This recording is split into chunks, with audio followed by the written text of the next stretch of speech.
The Arab states and also Turkey are really influential and instrumental in keeping pressure and momentum on Hamas, but also keeping President Trump engaged in this process. We've seen the fault lines already laid out. They were pretty clear in advance. But as the days go on, the potential problems become increasingly more evident. The assumption was that in the euphoria of the Trump plan and the fact that the two sides could be pressed in accepting it, that the internationals would keep their enthusiasm going and organize things very, very quickly and unusually effectively.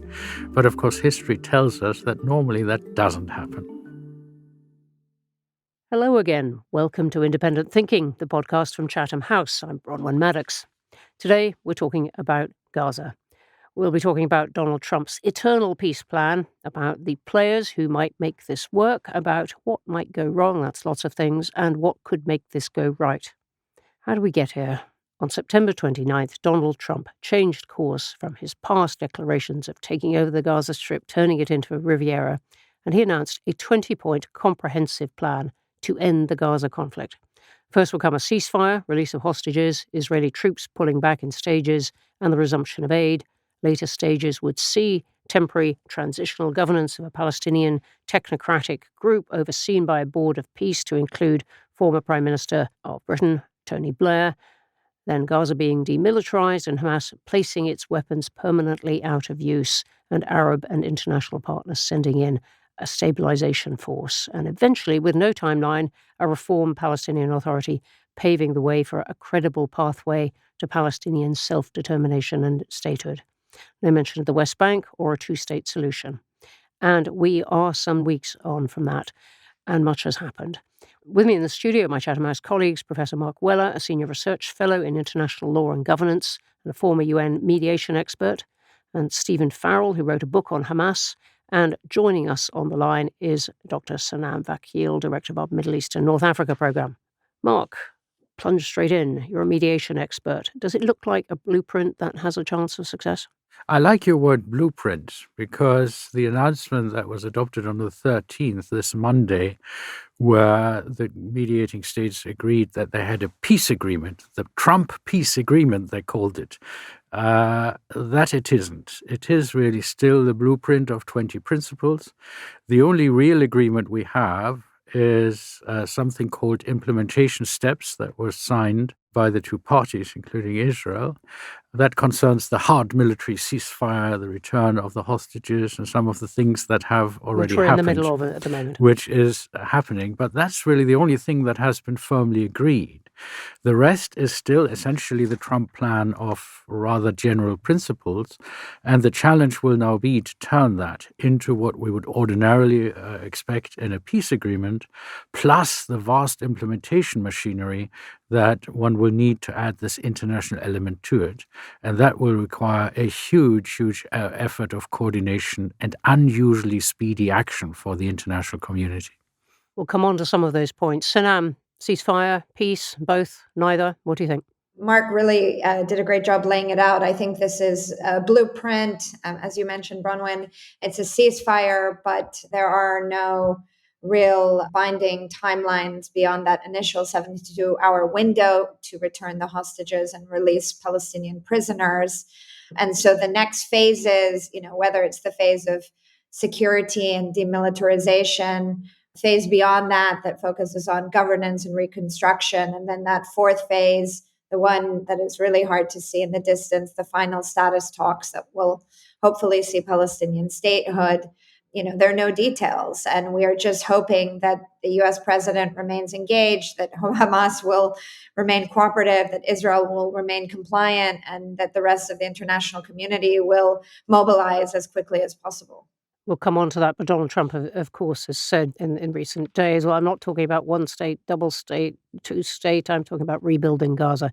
And so he moved away from that longer-term vision. Steve, if you take us right to the present, we're still in phase one, and we're in this really grim point of whether Hamas can or will find the bodies of dead hostages and hand them back, and some fears that just on that point, the ceasefire may be unraveling.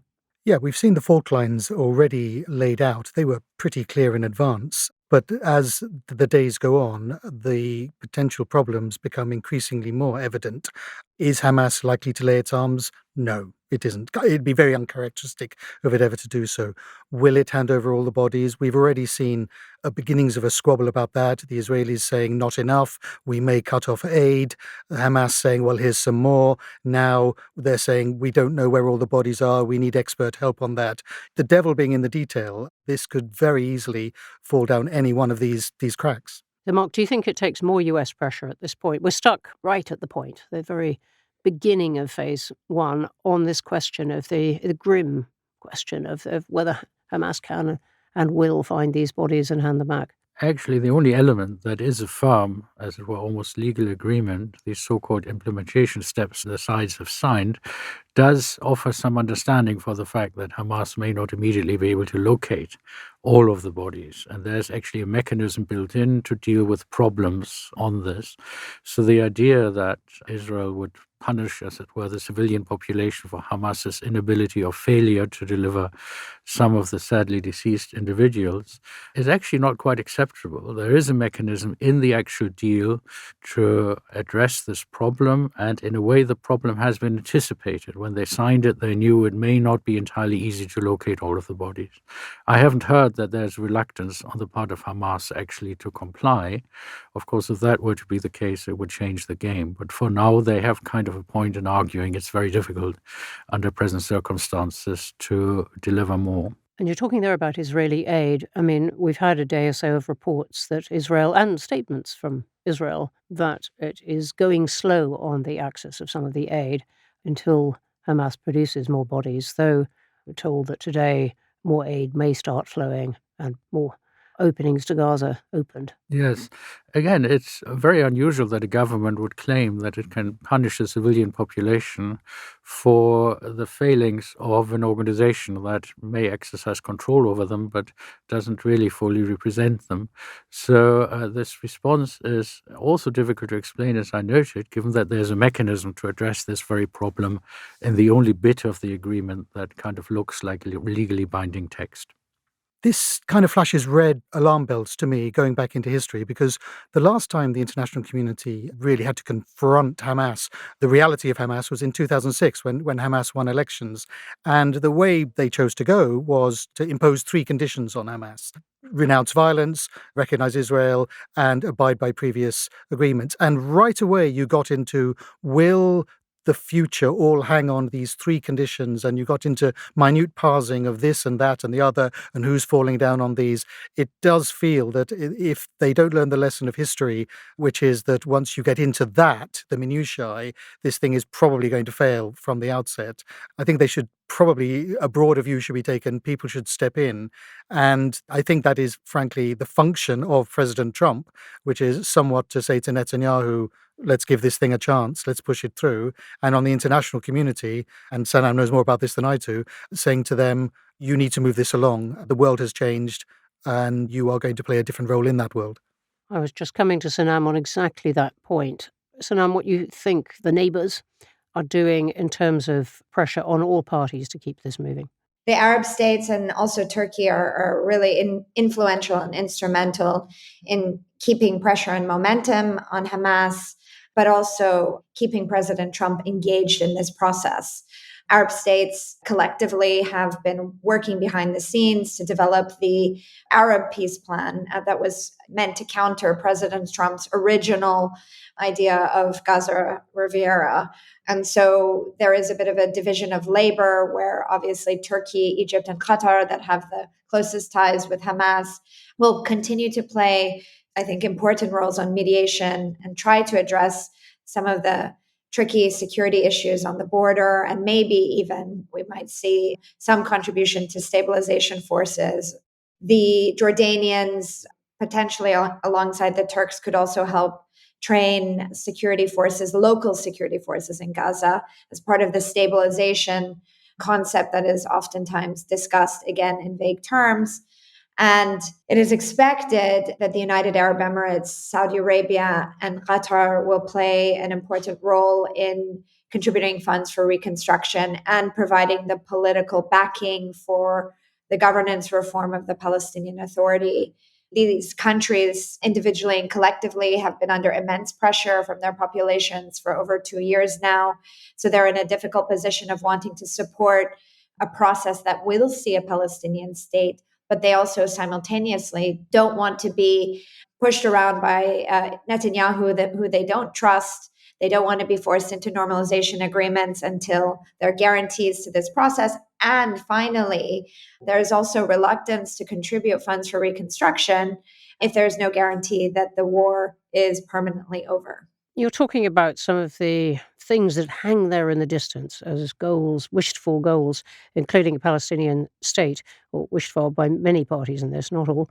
But what about the Arab states and Turkey's relations with Hamas themselves? Because we're in this very difficult moment where Hamas is apparently seeking to gain back some of the space to operate that the presence of Israeli troops had denied it, fighting with other groups within Gaza, and not necessarily pointing the same way as many of the other parties in this. What do you think Palestinians' view of Hamas is in Gaza at the moment?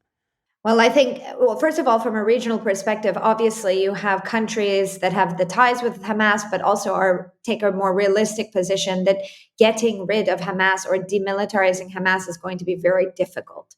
So finding some way to include them is better than having them play the spoiler role. But then you have, the rest of the region that is categorical in removing Hamas and preventing Hamas from being part of governance. So those divisions also have to be unraveled, I think, within and across Palestine. Certainly in Gaza, there is deep anger, if not frustration. And there must be some, of course, remnants of support for Hamas as well. I think that what's most problematic is that Palestinians haven't had agency, haven't been consulted. All of this outside-in engagement hasn't really seen a role for Palestinians themselves or even the Palestinian Authority. And I think for this process to be legitimate requires some form of elections or some referendum of sort to have buy-in from the local population. I'm admiring your ability to keep focusing on the destination of these things. Marc, on this intermediate point, though, if I can put it that way, of demilitarization, there have been many newspaper columnists in Britain struggling to make comparisons with Northern Ireland. And I must say, for myself, I've heard British politicians take too many compliments down the years for what was achieved in Northern Ireland and for the relevance to other zones. But in this respect, I guess there is a parallel that no one is talking right now of stripping Hamas of its weapons. That's been left as a difficult point for a slightly later stage. Is that right? And would you agree that that is sensible? It is right, and I'm not sure if it is sensible because the military agreement, which is the one about the ceasefire, the hostages, and so forth, which is the only one that both two sides firmly signed, doesn't include this demilitarization aspect, which I think indicates that Hamas was somewhat reluctant to put that into hard legal language. And that is somewhat concerning, I think. The parallel with Northern Ireland, well, yes, it's probably going to be some of the same techniques, but there are many other experiences around the world where you've had so-called national liberation movements or other non-state groups heavily armed and fighting for a long time.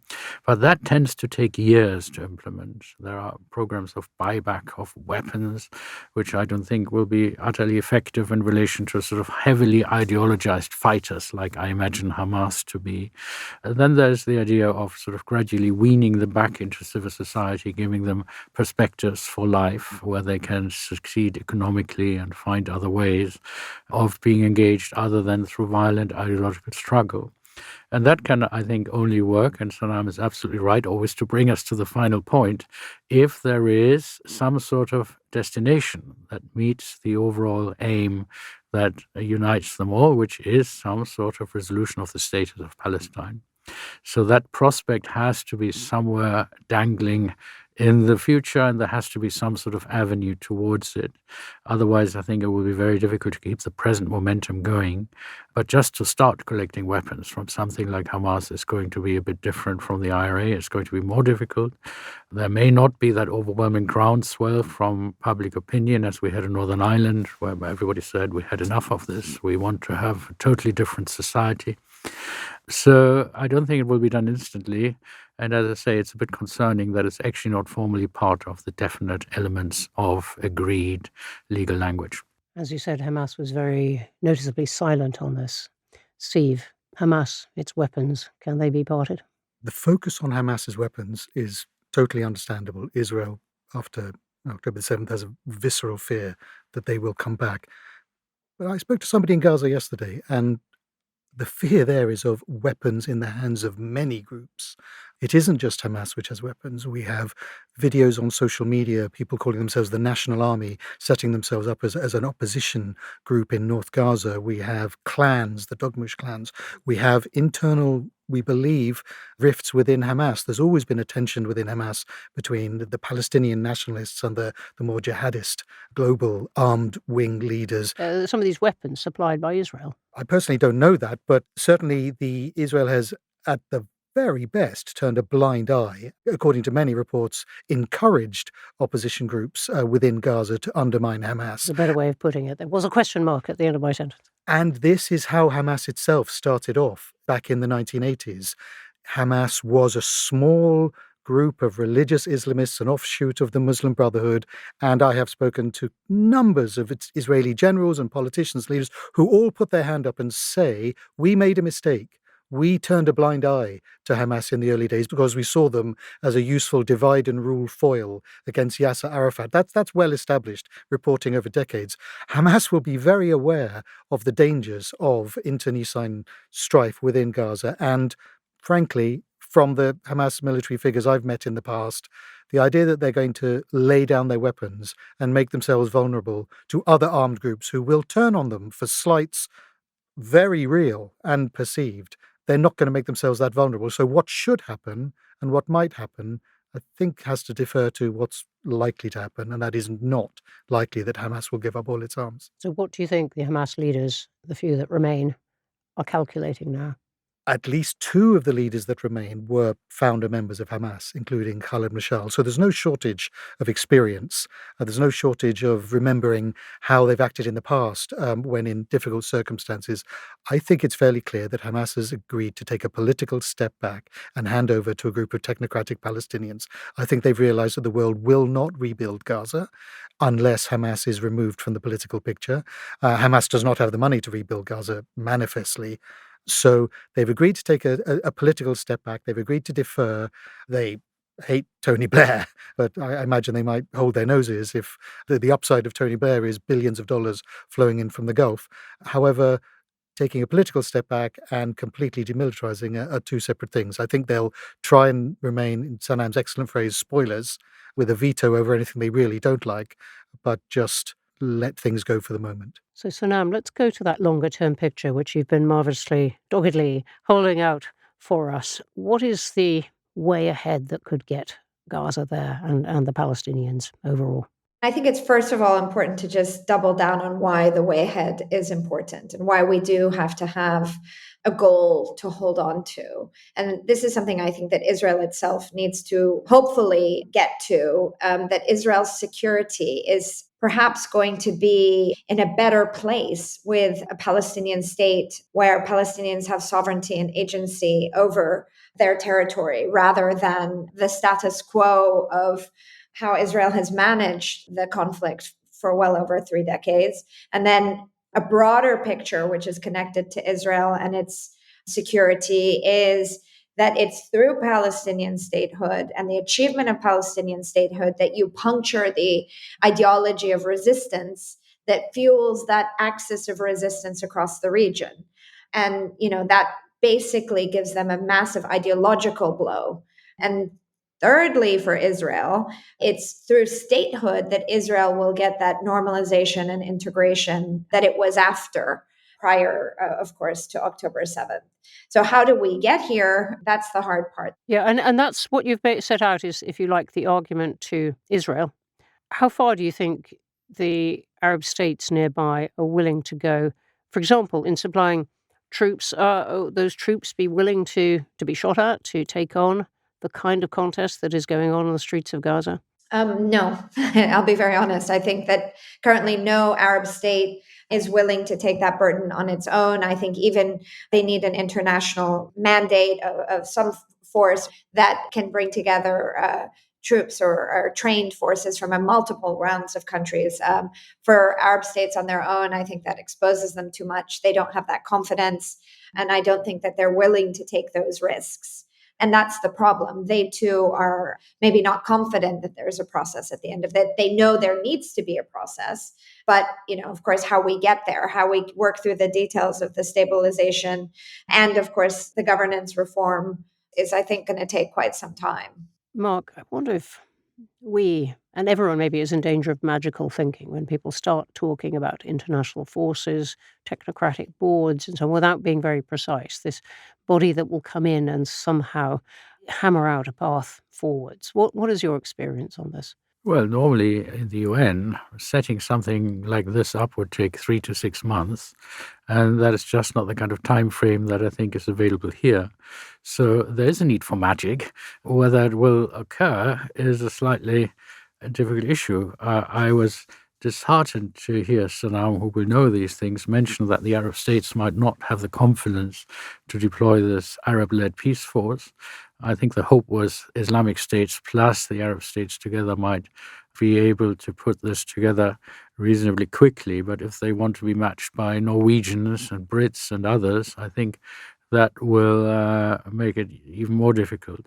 So the assumption was that in the euphoria of the Trump plan and the fact that the two sides could be pressed in accepting it, that the internationals would keep their enthusiasm going and organize things very, very quickly and unusually effectively.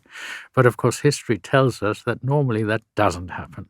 So let the magic do its work and let us be surprised that it has happened. But I think there's ground for skepticism. What is your understanding of the proposal for this technocratic board that will somehow manage Gaza? So the technocratic board, we only know what it says in the 20 principles, and that is meant to be the replacement of what in all the other previous plans for the day after used to be the government. So it's already downgraded so that Israel doesn't feel that there is being created some sort of powerful Palestinian-led body that is something like a government, and also that the Palestinian Authority doesn't feel that there is a rival government set up to the authority. That's why this body is suddenly called a committee rather than the government. Then the question is, who's in it? It sounds like it's going to be a mixture of international experts, whatever, on water supply, sanitation, and restoring other local services, and Palestinians. And the third question is, who picks them? And it sounds like it's going to be the internationals who are going to pick them. And again, that is going to be problematic. I had been proposing that there at least needs to be a Palestinian peace advisory board that is somehow involved in taking some of these decisions on the mandate for the governance committee, on the people who will be on it. And your idea would be one that spanned the West Bank and Gaza? Yes, it has to be, because the Palestinians are now very worried that this actually is going to be the first step in the division of Palestine into two entities that will be increasingly separate and will not be united in something that could in future become a state. So Egypt's foreign minister this week said that 15 Palestinian technocrats have been chosen to administer Gaza. He didn't name them. He did say they've been vetted by Israel. So we don't know who they are. But I think Marc's right. You can take an educated guess that they're going to be experts in the fields of construction, telecommunications, water, utilities, so on and so forth. These are Palestinian administrators, if you like, who sit under the Board of Peace. Correct. And the Board of Peace will do what? The Board of Peace will be the strategic directorate under Mr. Trump. It will have sort of major international figures on it, foreign ministers or presidents, prime ministers, so that kind of senior level, like also Mr. Blair. And then there will be the executive committee, which is meant to organize local governance. And the challenge for the Palestinians will be to be well represented there and gradually to take over more of the effective authority on the ground by effectively administering things. So again, it will be difficult for them to fulfill that role, but it will be essential, because otherwise it will be the internationals stuck with the responsibility for everything that goes wrong. It's now Mr. Trump who is in charge of Gaza. Of the telecommunication system of Gaza and the mobile phone network or If something. your toilet doesn't work, it will be Mr. Trump's fault. Because the argument is that the internationals have taken over. They are now responsible for it. So it is also in the interest, actually, of the international administration from the top level board down to this governance board and others to ensure that Palestinians take responsibility and visibly do so, because otherwise it will, I think, be a very difficult ride for the internationals. Sanam, what do you think of this? Well, I'm definitely feel like we are engaged in the magical thinking that you reference, really, because obviously governments everywhere recognize the difficulty, recognize that Hamas and Israel are very far apart. The Israelis refuse to even consider what I'm honing in on today, statehood. But at the same time, it's urgent and it's necessary. And I think if we go back to the sort of official language of the plan, there's an opportunity here for the Palestinian Authority. It's referenced vaguely in the plan that long-term governance goals include the integration of a reformed Palestinian institutions under one administrative framework. So that's where Palestinians have to come in, must be brought in, and without their engagement in this, obviously there are many more risks, including factional rivalries. Sure, which are there already. I mean, where does this leave the Palestinian Authority and Fatah? Well, I think they remain the only legitimate players for the international community, for many, but certainly not all in the West Bank and Gaza. But Mahmoud Abbas has been there for far too long. There's time for urgently needed elections, new, younger generation leaders. Which is something we are working on at Chatham House. Your team is very much working on at the moment. But I'm just probing this notion of this group of Palestinian technocrats who are going to be responsible for and blamed for all this running of Gaza. Does that include people from the Palestinian Authority brought over from the West Bank? Is it pure Gazans? I would imagine there will be administrative advisors alongside the technical people involved on some of the issues we've already referenced. They have to be brought in phase 2, if not phase 3 of this process. And I think that most Arab states see a reformed, rebranded version of the Palestinian Authority, perhaps not under Mahmoud Abbas, as the only way forward. There are other Palestinian figures around. One in particular has been living in exile for many years, Mohammed Dahlan. He's very close to the people in the Gulf. He's historically been very close to the CIA. He's from Gaza. He's from Khan Yunis. Utterly hated by Hamas because he used to crack down on them when he was in charge of security in Gaza. But they may be prepared to do an accommodation with him. I suspect that it would make it easier for Hamas to step aside from the political track if the Palestinian Authority at the first stage also distance themselves from the technocratic government. I don't think Hamas would be necessarily delighted about just letting Abbas and his cohorts move into that vacuum. All of this is about political structures, and they are incredibly important. Without a political dimension to this, as Hassan Zomblat, who Palestinian ambassador to the UK, who was in here recently, said, without a political track to this, there is nothing. But I think there is possibly an easier way to look at this. Gazans have many very basic, very immediate needs right now. They need houses rebuilt. They need water flowing. They need electricity. They need safety. They need to not be killed tomorrow, as indeed on the Israeli side, they're going to want assurances that whatever force comes in there won't be a threat to them. If you view this in Keir Starmer delivery terms, it's all about delivery. If any mechanism can focus on delivering these things, I think that would buy them a lot of time for the longer-term political stuff to be sorted out. International unexploded ordnance experts to go in and actually let people go back to their homes. Persuade Israel to allow in the massive amounts of cement and steel and iron and so on and so forth that we needed to rebuild. If this group can deliver that, it buys time. Marc, we're coming towards the end of this and sticking on this half-positive note that we've managed to construct here. We obviously could have an endless conversation about things that can go wrong, but how would you see, what is the best chance of this going right? The best chance is that Mr. Trump keeps focus because he remains the essential figure to pull the sides together and force them to move ahead. The second one is that the rest of the world that was assembled at Sharm el-Sheikh, some 20 heads of states and government, organize themselves very rapidly, divide tasks, arrange who will provide for what, who will provide the cement, as it were, who will insist that Israel allows heavy equipment into Gaza, which at the moment seems to be a problem, necessary to clear the rubble. All of those things that they're being accelerated. So it's a matter of keeping focus and acting much more quickly than ordinarily we see. There's always enthusiasm amongst the population for ending the war. That doesn't normally last very long. I think Stephen has told us that period can be extended a bit by delivering effectively, a situation where things get better by the day. But ultimately, there has to be also a political perspective that people can recognize and that will assure them that that gets better today will continue to be an upward trajectory into the longer-term future. In your view, does that have to include elections? Not immediately, no. But there have to be other bodies that represent the local populations. They have to feel represented. Hence the idea of this, at least, advisory board. And of course, again, as we heard from Stephen and Sanam, the kind of choice of people who will be there is quite crucial. And Sanam, just sticking with this longer and more positive perspective, if you like, for those of us, and that is all of us in this conversation who've been writing and talking about this for many, many years, even decades, the active participation of many of the Arab states around and Turkey wanting some kind of resolution feels like a new positive component. Would you agree, or am I overstating it?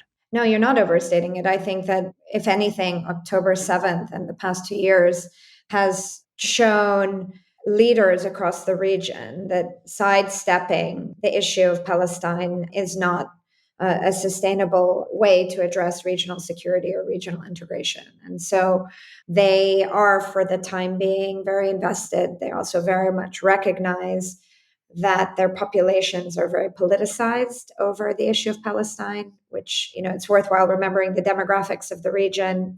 Generally speaking, 70% of the populations are under the age of 30.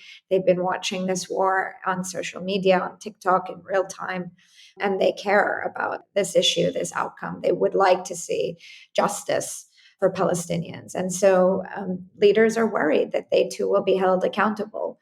So I do think that for the time being, there will be momentum. At the same time, they would like to keep President Trump's attention. And because President Trump is interested in Gulf investment in the United States, and as part of his strategy to make America great again, they are going to try to keep the pressure on him to keep him engaged. And then, of course, we all know, if we want to be sort of somewhat cynical, that at the end of this could be that Nobel Prize that he is so desperately looking for, and that can only come if he actually delivers something meaningful, magical, wishful, as you referred to.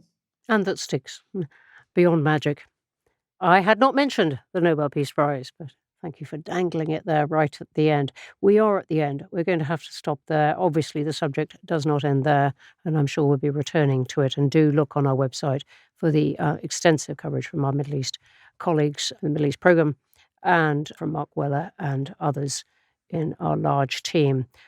Many thanks to my guests today, Sanam Vakil, Marc Weller, Steve Farrell, and I look forward to seeing you next week.